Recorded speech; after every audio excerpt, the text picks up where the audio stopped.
So here we are with another segment of Tales of Upper Darby, more specifically Cardington, where I grew up, a few blocks from Cardington Field, which was our youthful home away from home.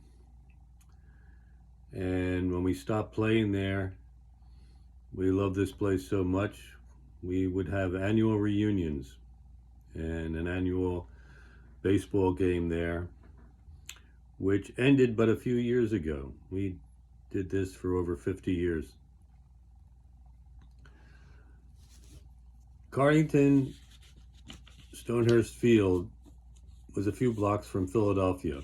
It was one square block, a field of grass, two baseball fields, a basketball court.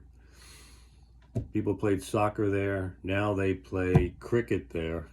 There's a large Muslim population that now lives there. And Mexican people play soccer there.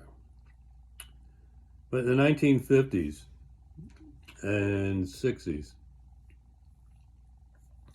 so much occurred there, so many great athletes.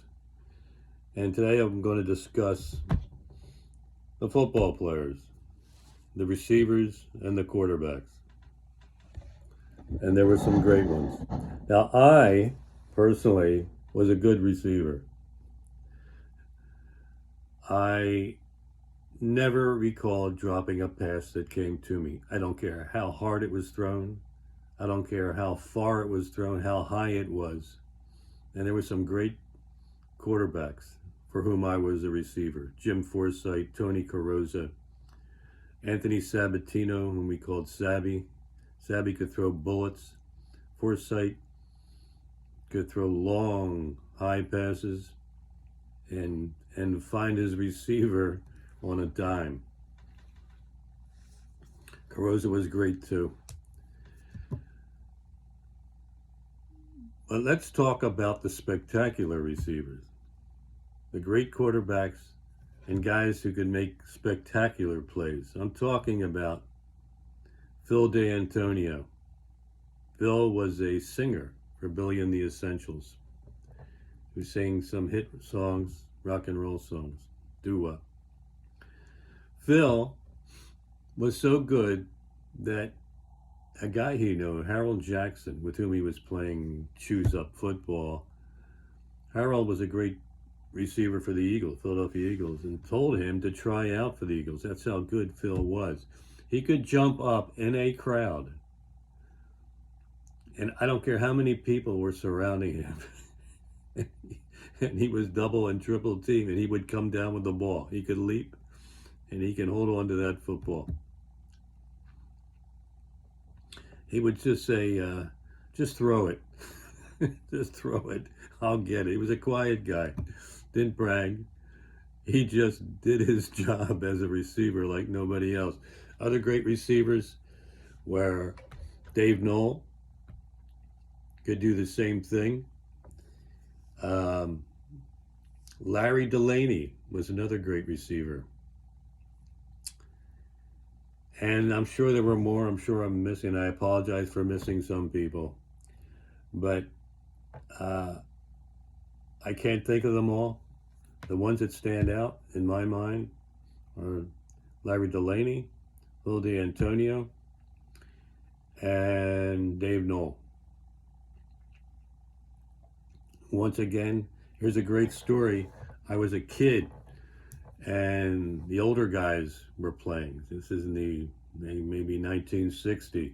And I'm there at the field, and one of the other older guys came to the field while a game with the older guys was already in progress. And this older guy wanted to get in the game.